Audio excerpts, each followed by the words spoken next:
Children, now come to the next type of habitat, that is terrestrial habitat or land plants.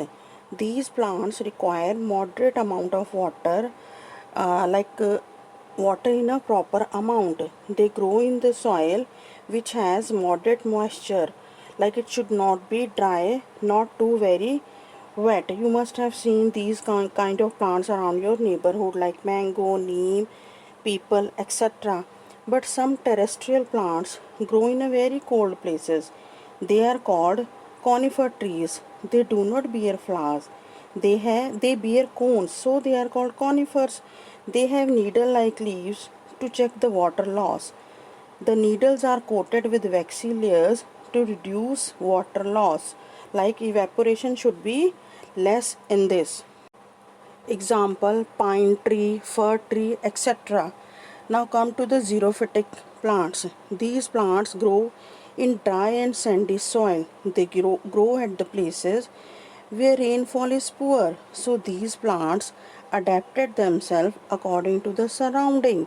They have very well developed roots which are spread in the ground to search water. The leaves are modified into spine to check the water loss.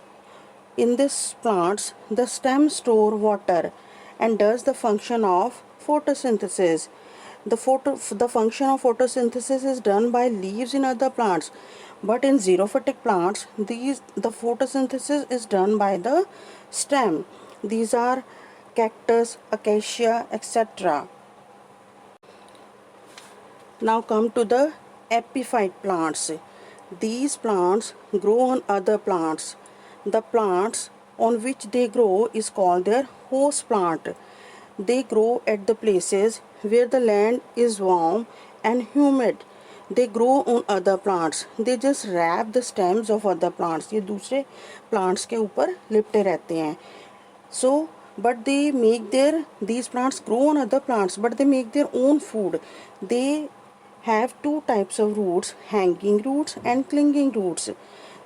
Hanging root absorb water from the atmosphere to make their food. They do not depend on other for food. Clinging roots help the plant to fix itself to the branches of the host plant.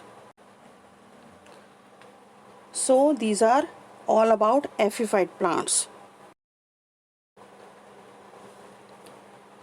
Children, now come to the parasitic plants.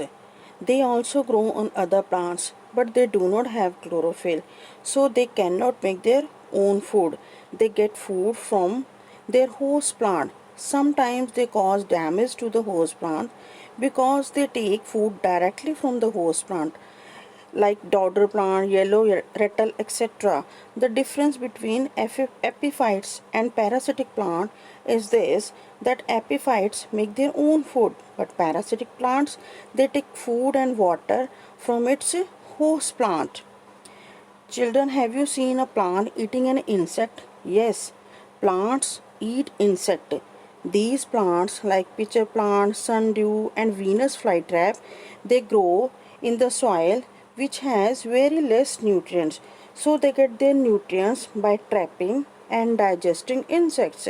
In Venus flytrap, the leaves of plant closes like a book. When an insect sits on it, the shape of the pitcher plant is just like pitcher. It closes its lid after landing of an insect. So it trap insect. The leaf here shine with sunlight and attract insects in sundew plants. Now come to the last one. These are saprophytes plants. Children, you must have eaten vegetable made from mushroom, and you must have seen some umbrella like structure growing in rainy season. What all these organisms are? These are fungi. These are called fungi. They grow on dead and decaying matter, but they do not have chlorophyll to make their own food, so they get their food from dead and decaying matter. These are called saprophytes. Examples are mushroom, mold, etc.